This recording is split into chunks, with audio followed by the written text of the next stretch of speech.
Most mornings, breakfast feels inevitable. We reach for a box of cereal, pour milk over it, and begin our day. The simplicity of this routine makes it easy to forget that breakfast cereal is actually a recent invention, something that didn't exist for most of human history. For centuries, breakfast in the Western world looked entirely different. The typical American morning meal consisted of meat-heavy dishes, eggs, bacon, sausage, fried potatoes, and beef. Breakfast required cooking. There were no convenient, ready-to-eat options. What changed was a convergence of three forces: a movement toward vegetarian, health-conscious eating, the religious principles of Seventh-day Adventists who emphasized natural living and whole grains, and the experimental drive of a few entrepreneurs willing to reimagine what breakfast could be. In the mid-19th century, these forces collided to create something entirely new. This is the story of how breakfast cereal was invented, how it evolved from a digestive aid served in obscure health sanitariums into a staple of the modern American table, and how that transformation reveals much about our food industry, our marketing practices, and our ever-changing relationship with nutrition.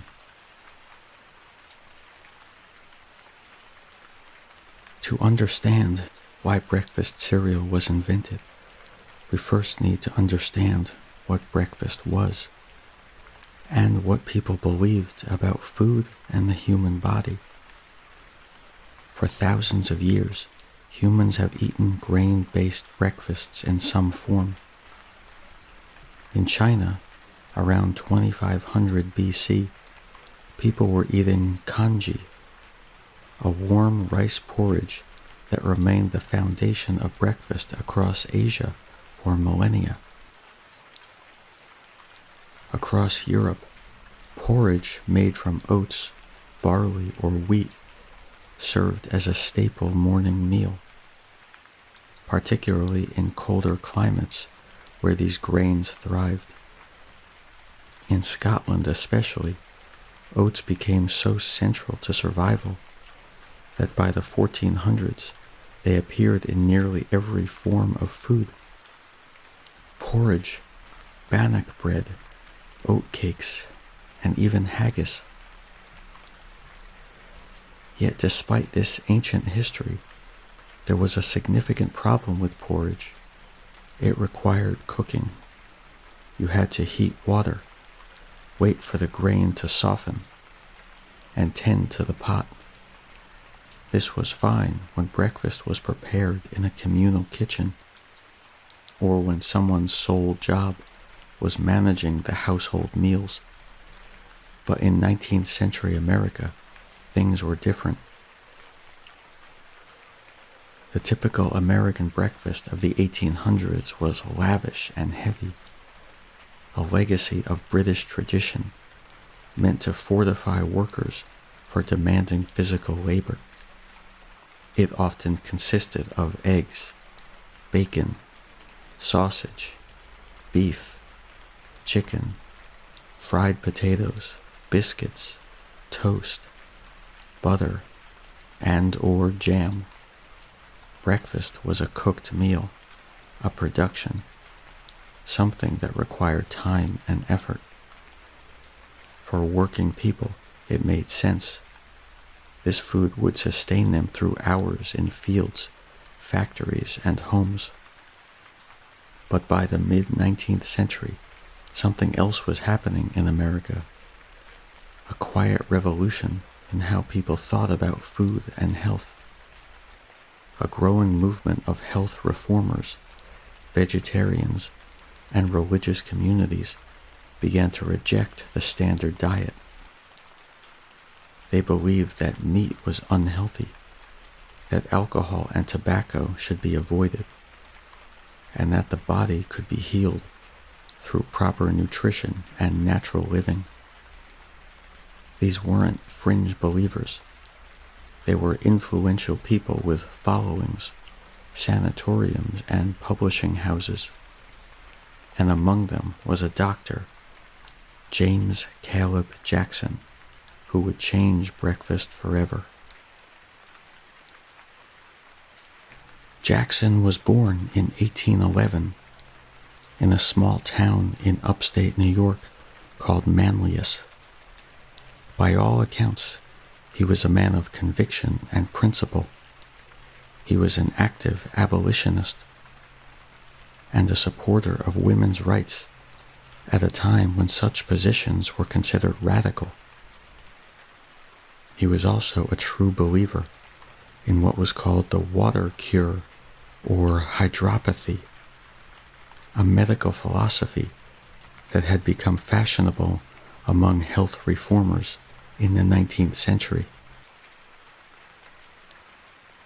Hydropathy was based on a simple but powerful belief that water was the natural sustainer of life, and that most illnesses could be treated through the correct application of water, combined with exercise, cleanliness, a spare diet, and rest. Advocates of the water cure claim to have witnessed miraculous recoveries. People who arrived at water cure facilities barely able to walk, leaving months later ready to climb mountains. It was a movement that attracted thousands of patients and established numerous sanatoriums across America, each one promising restoration to health through natural means. Jackson went to Dansville, New York in 1858 to take over an existing water cure facility. He arrived not as a wealthy businessman, but as a man of ideas and force of character. With just $750 in capital and his son and adopted daughter as partners, he established what would become the Jackson Sanatorium. By the first winter, he had 50 patients under his care. The institution grew rapidly. Within a few decades, it would become the largest hygienic institute in the world, treating over 20,000 patients and attracting the famous, including Clara Barton, the founder of the American Red Cross, who credited Jackson's methods with saving her life. Jackson recognized a problem facing his patients. These were people trying to recover their health, following a vegetarian diet as part of their cure. They needed breakfast foods that were nutritious, that fit the philosophy of the health reform movement, and that were quick and easy to prepare. The patients didn't want to spend an hour cooking porridge. In 1863, Jackson developed granula, the world's first manufactured breakfast cereal. It was named after the granules of gram flour it was made from. Jackson took the flour, a whole grain flour named after Reverend Sylvester Graham, who was an earlier health reformer, and shaped it into sheets. He baked these sheets until they were crisp, then broke them into pieces and baked them again, then broke them into even smaller pieces. The result was dense, hard nuggets of bran-rich grain. The problem, however, was immediately apparent. Granula was rock hard. You couldn't simply pour milk over it and eat it. Instead, you had to soak it overnight in milk to soften the nuggets. It wasn't convenient. It required planning the night before. But despite this inconvenience, granula became a business. A profitable side business for the Jackson Sanatorium. Patients loved it. They took boxes home with them. Word spread, and for the first time in history, breakfast cereal became a commercial product. But granula's success, though real, was limited. The overnight soaking was simply too burdensome for many. Most Americans still wanted a cooked breakfast. The question was, would anyone find a way to improve on Jackson's invention? The answer, as it turned out, came from a sanitarium visitor who would take Jackson's idea in an entirely new direction.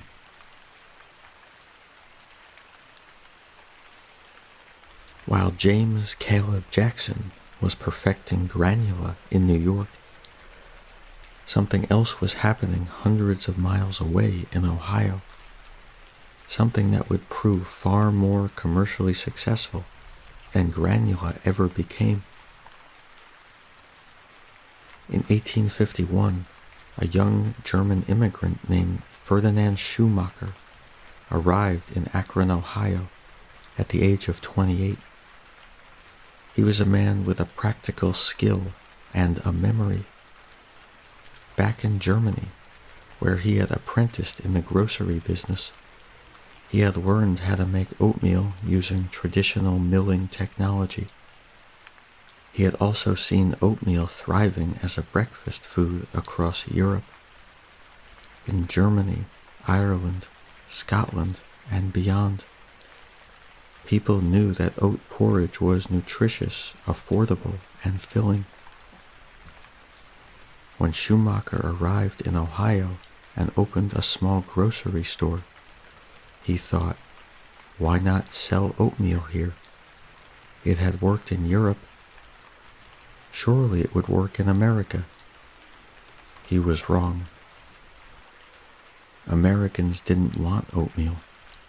As far as they were concerned, oats were livestock feed, something you gave to horses, not something you put on a dining table.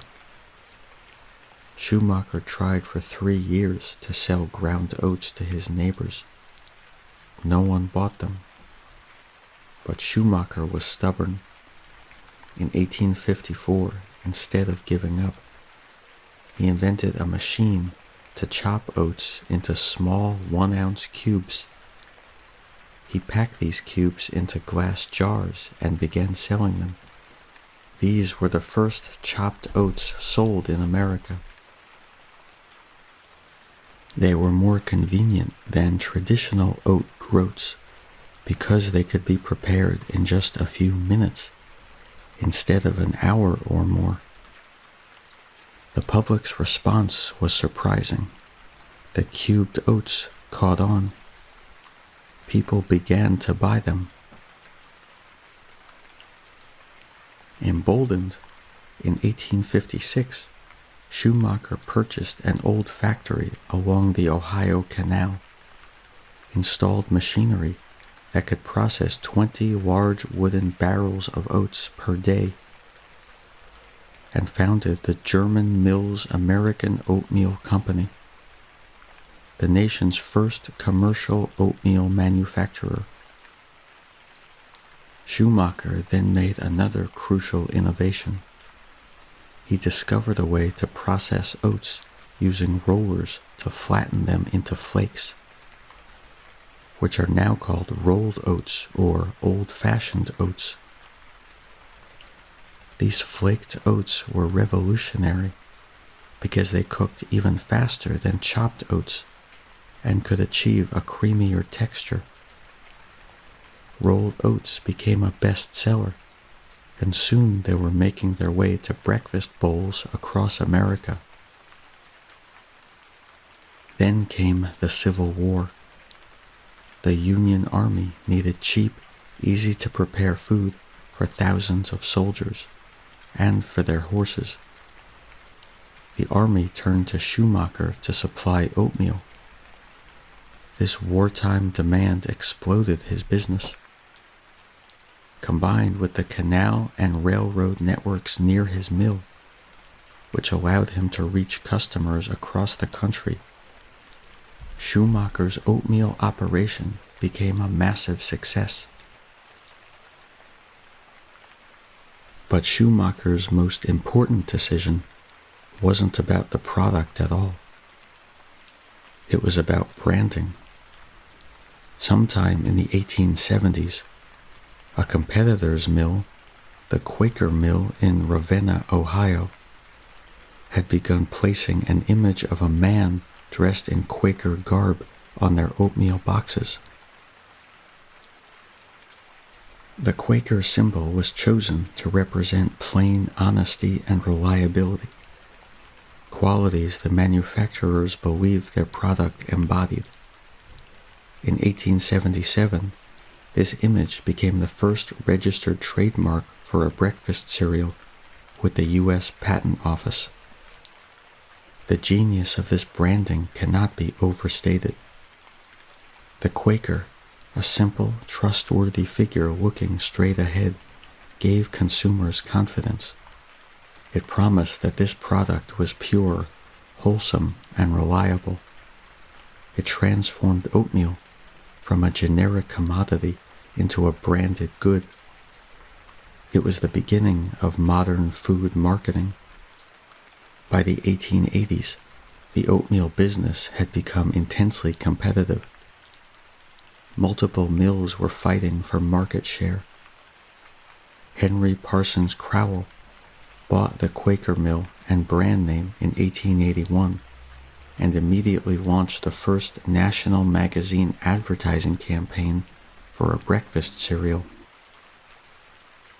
Crowell consolidated every step of production: grading, cleaning, hulling, cutting, rolling, packaging, and shipping in a single factory in Ravenna, Ohio, cutting costs dramatically. By 1888, 7 of the largest American oat mills, sensing that competition was becoming ruinous, decided to join forces. They formed the American Cereal Company, operating under the Quaker brand. By 1900, Quaker Oats had achieved national dominance with annual sales of $10 million, the equivalent of almost $400 million in today's currency. But this success was different from what James Caleb Jackson had created. Jackson's granula was a health product sold to sick people at sanitariums. Quaker Oats was a mainstream breakfast food, sold to the average American family at the corner store. It was marketed nationally, advertised in magazines, and made convenient through constant technological improvement. Yet Jackson's invention had one advantage. It solved a problem. It created a new category of food. Quaker Oats, meanwhile, had taken an existing category, oatmeal, and transformed it. But neither of these breakthroughs would compare to what was about to happen in a small Michigan town, where a doctor named John Harvey Kellogg was about to accidentally invent something far stranger and far more revolutionary. While Ferdinand Schumacher was building his oatmeal empire in Ohio, a different kind of revolution was brewing in Michigan. In the small town of Battle Creek, the Seventh-day Adventist Church had established a health institution that would become the birthplace of a completely new type of breakfast cereal. one that would eventually define the industry for generations to come. The Seventh-day Adventists were religious reformers with a unique emphasis on health and wellness.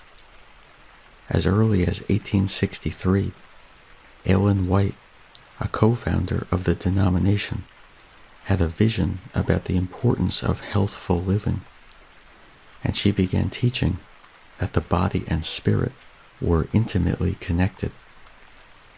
To maintain a pure spirit, one must maintain a pure body, which meant avoiding meat, alcohol, tobacco, and stimulating beverages like coffee and tea, while embracing a vegetarian diet rich in whole grains and vegetables.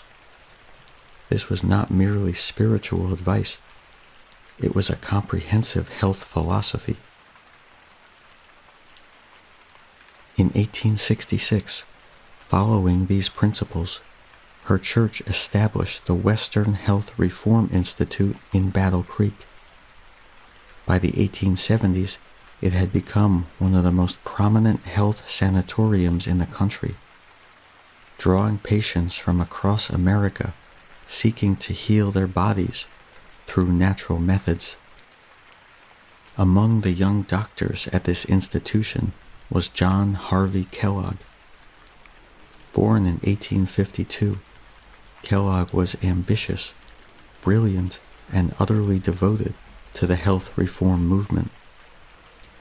He was made director of the Battle Creek Sanitarium, as it was later renamed, and over the next 3 decades he would transform it into the largest and most famous health institute in the world. At its peak, in the early 20th century, the sanitarium cared for 700 patients during the summer season and employed nearly 1,000 staff members. Like many ambitious young doctors, Kellogg wanted to learn from the best minds in his field. In 1878, he made a pilgrimage to Dansville, New York, to visit James Caleb Jackson's sanitarium. He wanted to study Jackson's methods, to understand how the water cure worked, and to bring that knowledge back to Battle Creek. He was impressed by what he saw, but he was also inspired by Jackson's granula. Here was proof that a breakfast cereal could work, that it could solve real problems for patients trying to recover their health. When Kellogg returned to Battle Creek, he began experimenting. In the 1870s, he developed his own breakfast cereal, creating a mixture of wheat, oats, and cornmeal baked at extremely high temperatures and then crumbled into small pieces. He also called it granula.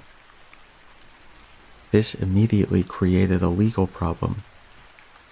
Jackson sued, and in 1881, Kellogg was forced to rename his product granola.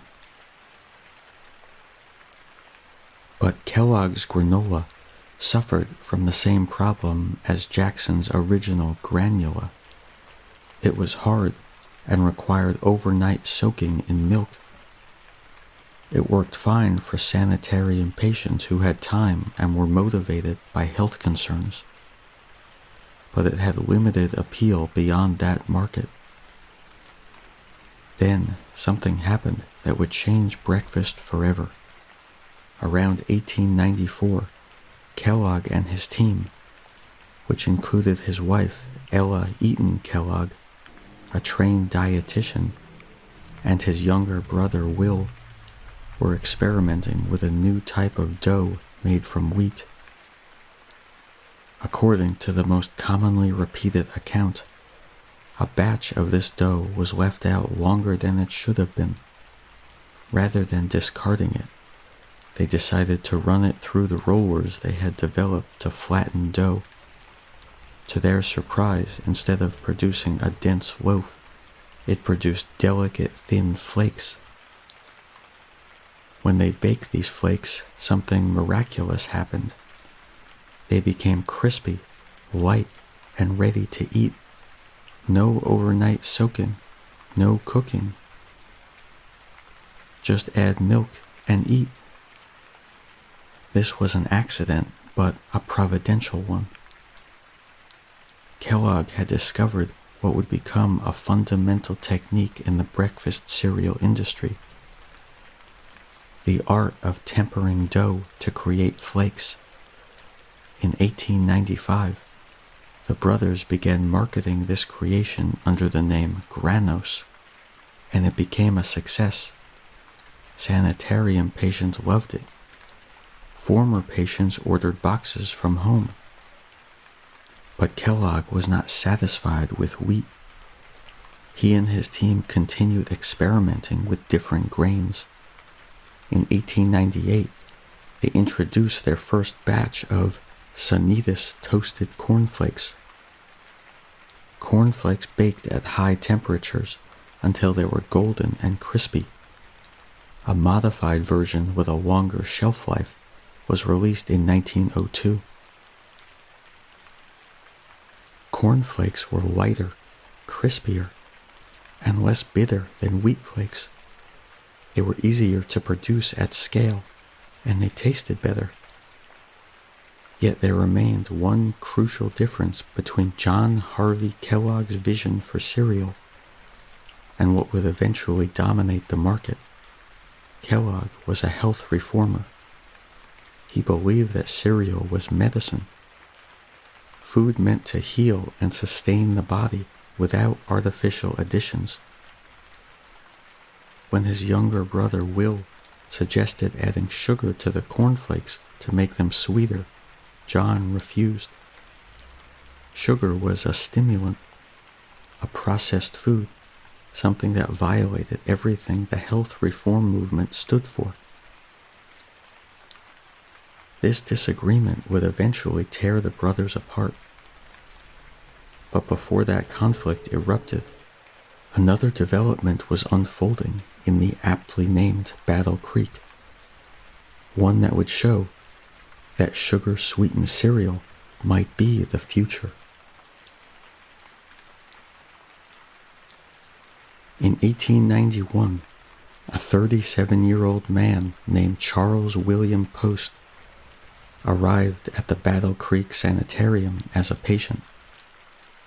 He was in poor health. He had suffered from gastrointestinal problems for years, and he had recently collapsed from what doctors called a nervous breakdown, his second in 6 years. Post had spent much of his adult life chasing success and failing.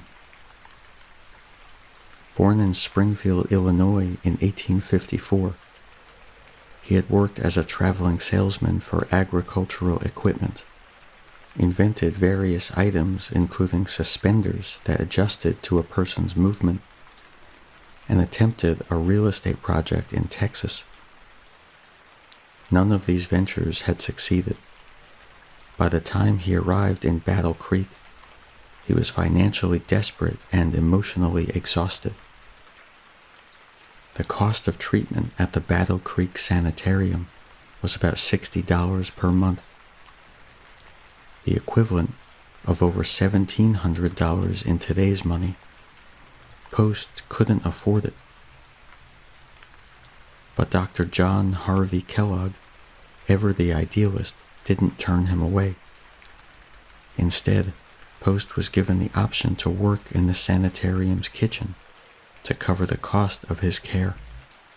This arrangement would prove to be one of the most consequential employment decisions in American business history. Post spent months at the sanitarium, observing everything. He saw how the institution operated.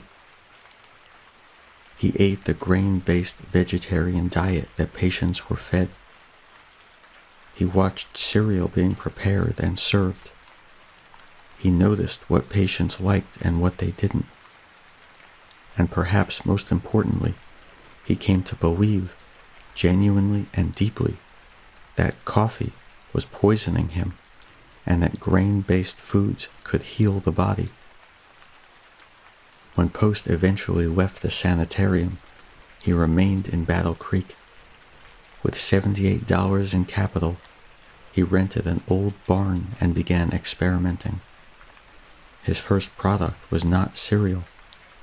It was a cereal beverage, a coffee substitute made from roasted grains, similar to a drink that had been served to patients at the sanitarium. He called it Postum. In 1895, Post founded the Postum Cereal Company and began selling his grain beverage commercially. The product was successful, driven largely by Post's skill as an advertiser. He made bold claims that Postum could cure illness, that coffee was dangerous, and that his product offered a natural, healthful alternative. Emboldened by Postum's success, he turned his attention to breakfast cereal. He experimented with recipes similar to what the Kellogg brothers were producing, but he made one crucial decision that John Harvey Kellogg would never make. He added sugar. In 1897, Post introduced grape nuts, a hard, crunchy cereal made from baked wheat and barley dough that was ground into small nuggets. The name grape nuts has puzzled consumers for over a century, since the cereal contains neither grapes nor nuts. Post claimed he named it for the grape sugar he added during production and the nutty flavor of the finished product. Others believe it was simply clever marketing, a name that sounded natural and wholesome. Grape nuts became a phenomenon. Post marketed it as a natural food for brain and nerve centers, claiming it could cure appendicitis and other ailments. These claims were wildly exaggerated and would later get him into legal trouble. In 1910, he was sued for libel by Collier's Weekly after the magazine questioned his advertising claims, and he was initially fined $50,000, though the decision was overturned on appeal. Nonetheless, the product sold extraordinarily well. In 1904, Post introduced his version of cornflakes. He initially called them Elijah's Manna, believing the biblical name would appeal to consumers' sense of wholesomeness. Instead, it backfired. Religious groups objected to the name as sacrilegious, and the British government refused to allow the product to be marketed in the UK under that name. In 1908, Post relented and renamed the cereal Post Toasties. Under the new name, it became a bestseller. What made C.W. Post different from the Kellogg brothers was not his recipes. Those were similar, if not outright copied. What made him different was his focus. While the Kellogg's were primarily concerned with running a sanitarium and treating patients, Post was building a business. He understood advertising. He understood distribution. He understood that cereal could be more than a health product for sick people. It could be a mass-market food for everyone. By the early 20th century, Post's company was spending over $1 million annually on advertising, making him one of the top 5 advertisers in the whole country. His products were available nationwide. Within 10 years of its founding, the Postum Cereal Company was worth $10 million. It would later become General Foods Corporation, one of the largest food companies in the world. Post had proven something crucial, that breakfast cereal could be an industry, not just a niche product. His success inspired dozens, then hundreds of competitors. By the early 20th century, Battle Creek, Michigan had become the cereal capital of America. With over 100 cereal companies operating in the small town, most would fail, but a few would endure. And the most enduring of all would be the company founded by the man who had refused to add sugar. His brother, Will Kellogg, would finally break free and build an empire of his own.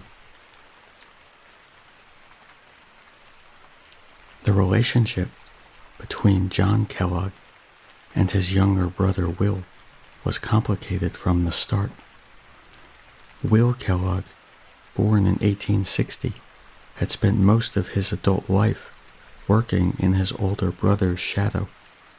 He served as the business manager of the Battle Creek Sanitarium, handling logistics, finances, and day-to-day operations, while John received the accolades and the public attention.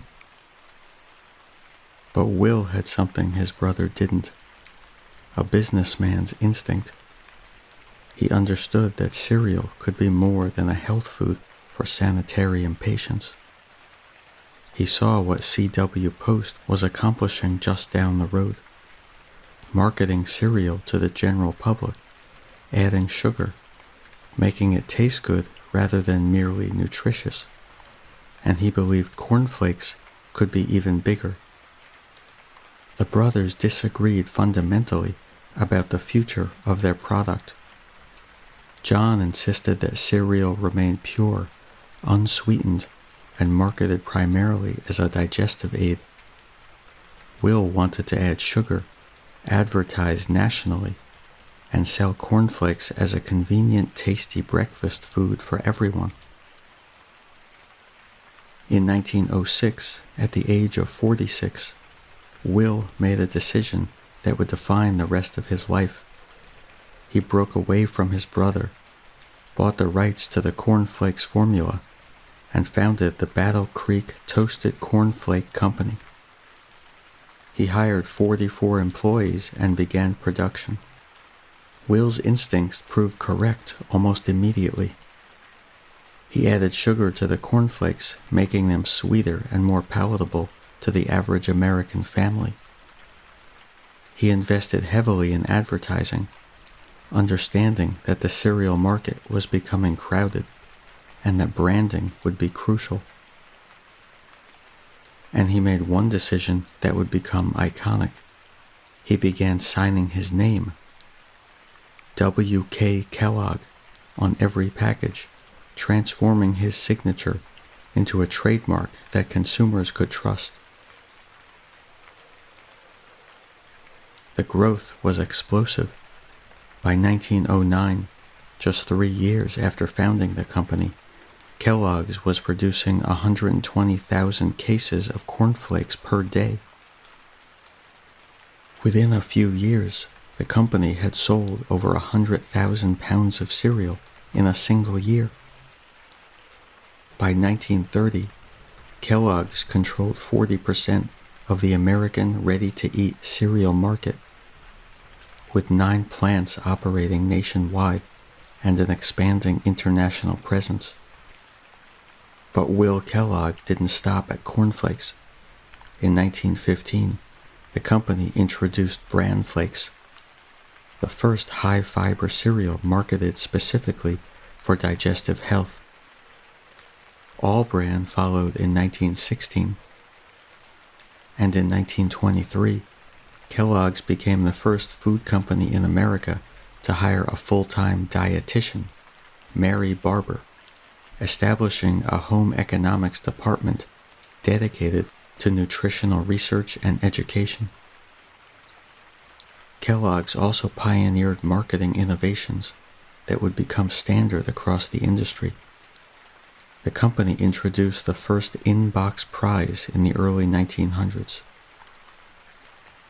Small toys or novelties included in every package to encourage children to ask their parents to buy the cereal. This simple tactic transformed cereal from a product parents chose into one children demanded. By the 1920s and 30s, the cereal industry had entered a new phase. It was no longer a niche market, dominated by health sanitariums and religious reformers. It was big business, driven by advertising, branding, and mass production. And it was about to get even bigger, as new competitors entered the market with new products and new ways to capture the public's attention.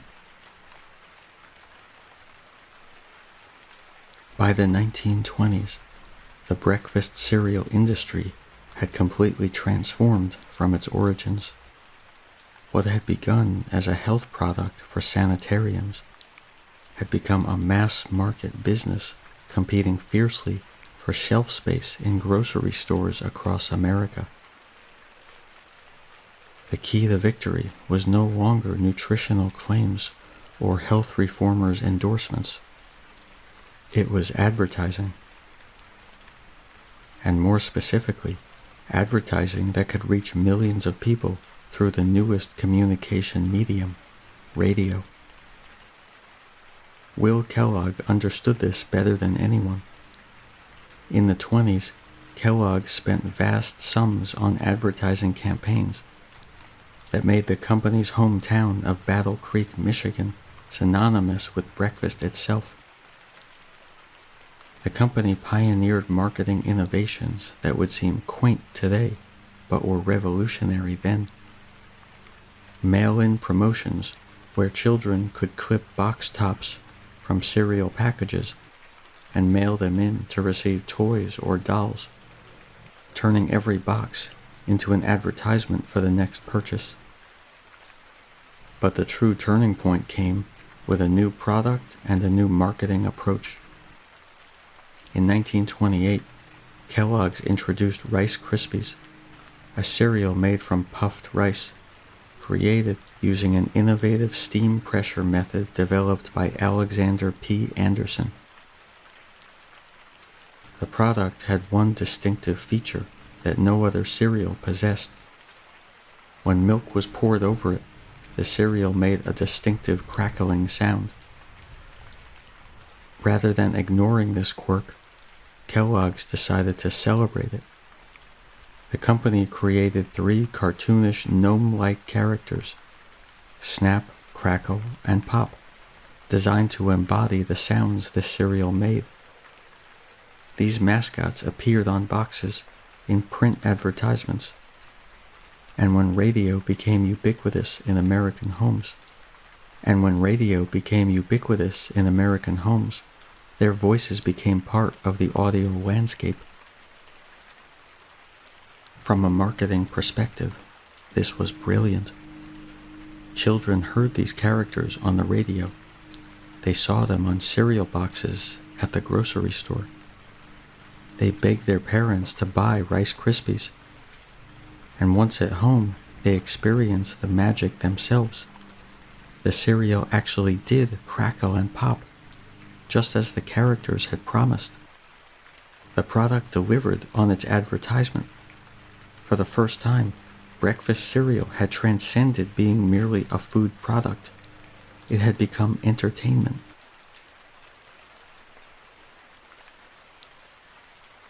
Throughout the 1920s and 30s, Kellogg's and other cereal manufacturers invested heavily in radio advertising and celebrity endorsements.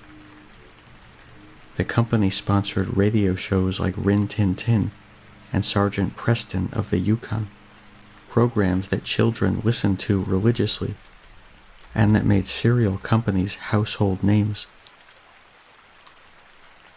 Famous athletes and entertainers, Shirley Temple, Babe Ruth, boxers Joe Louis and Max Baer, appeared in advertisements for various cereals, lending their glamour and credibility to products. The marketing strategy worked spectacularly well. Even as the American economy collapsed during the Great Depression in 1929, and millions of families lost their savings and homes. Kellogg's profits actually rose. By 1933, as breadlines formed in American cities and unemployment reached 25%, Kellogg's had increased its profits by almost 30%. People might have cut back on meat or fresh produce, but they continued buying cereal for their children, and the advertising, the mascots, and the sense of specialness that a bowl of sugary cereal provided became more psychologically important, not less, during hard times. During the Second World War, rationing of meat and other proteins made cereal even more valuable as a dietary staple. The company supplied cereal to American troops, and annual sales climbed to $90 million. After the war, as Americans experienced unprecedented prosperity and moved to the suburbs in vast numbers, cereal consumption continued its upward trajectory. By 1956, Kellogg's alone had sales exceeding $277 million. The American breakfast had been decisively transformed. What had once been a heavy, meat-based meal prepared at the stove had become a quick, convenient, sometimes sugary affair consumed at the kitchen table. And the architects of that transformation had discovered a secret that would shape the food industry for decades to come. Children were not just consumers, they were influencers. If you could market to children, parents would buy. And if you could make a cereal fun, with mascots, prizes, radio shows, children would demand it. The age of breakfast cereal had not just arrived. It had become the dominant force shaping what Americans ate at dawn.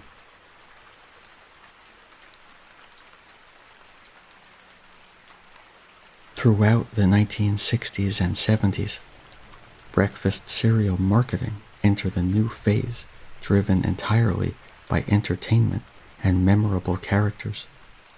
In 1964, General Mills introduced Lucky Charms, mixing oat pieces with colorful marshmallows and marketing them through a character called Lucky the Leprechaun, who promised magical rewards in every bowl. That same era saw Tony the Tiger dominate television advertising for Frosted Flakes. His catchphrase, "They're great," becoming instantly recognizable to American children. But perhaps the boldest innovation came in 1971, when General Mills introduced Count Chocula, a cereal explicitly designed around a horror movie monster, rather than any taste or health benefits. Boo Berry and Frankenberry followed, creating an entirely new category of seasonal character-driven cereals. In the 70s, the breakfast cereal had completed its transformation from health product to entertainment medium. A bowl of cereal was no longer just breakfast, it was an adventure. But the story of breakfast cereal doesn't end with its triumph as a mass-market product. Like any food that becomes central to people's daily lives, cereal has evolved, not always smoothly, but continuously adapting to new understandings and new preferences. For much of the 20th century, breakfast cereal was simply convenient. It was affordable, required virtually no preparation, and children enjoyed eating it. Parents appreciated that it was fortified with vitamins and minerals, addressing real nutritional deficiencies that existed in the American diet. For generations, cereal served a genuine need. But over time, as nutritional science advanced, and as Americans became more sedentary, questions began to emerge. Beginning around 2010, researchers started examining the actual sugar content of cereals being marketed as wholesome. Cereals with whole grain on the label or pictures of berries on the box. They found something interesting. Many of these cereals contained similar amounts of added sugar to cereals that were explicitly marketed as treats. This wasn't necessarily a scandal. It was simply a question that had previously gone unasked. In response, both manufacturers and regulators have begun moving in new directions. The FDA established guidelines that define what can officially be called a healthy cereal, with limits on added sugar. Manufacturers have introduced new product lines emphasizing protein, whole grains, and reduced sugar. The average sugar content in cereals has changed measurably over the past few decades, as companies respond to consumer preferences and regulatory pressures. At the same time, breakfast itself is diversifying. Some people continue to eat cereal daily and see no reason to change. Others have shifted toward different breakfast options: oatmeal, eggs, yogurt, smoothies, driven by various preferences about taste, nutrition, or tradition. This is simply how food culture evolves. New options emerge, preferences shift, and what was universal becomes one choice among many. The breakfast cereal industry today is not what it was in the 1950s, and it won't be the same in another decade. That's not a tragedy. It's simply the normal rhythm of how food culture changes. What matters is that we understand where these foods came from, what purpose they served, and how they continue to adapt to new times and new needs. Consider this. When you pour milk into a bowl of cereal in the morning, you're participating in a ritual that stretches back not just a couple centuries, but thousands of years. Grains were domesticated around 10,000 years ago in the Fertile Crescent in the Middle East, and they became the foundation of civilization itself.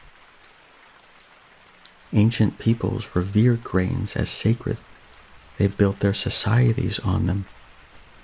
The breakfast cereal you eat is simply the latest chapter in an incredibly long story, one that connects you to farmers in ancient Mesopotamia, to health reformers in the 19th century, to innovators in the 20th century. Every bowl is an echo of that long history. As you drift towards sleep, rest knowing that you are part of something far larger than any single product or company. You are part of humanity's relationship with grain, a relationship that has sustained us for 10,000 years and will continue long into the future. That continuity, that connection across time, is a beautiful thing.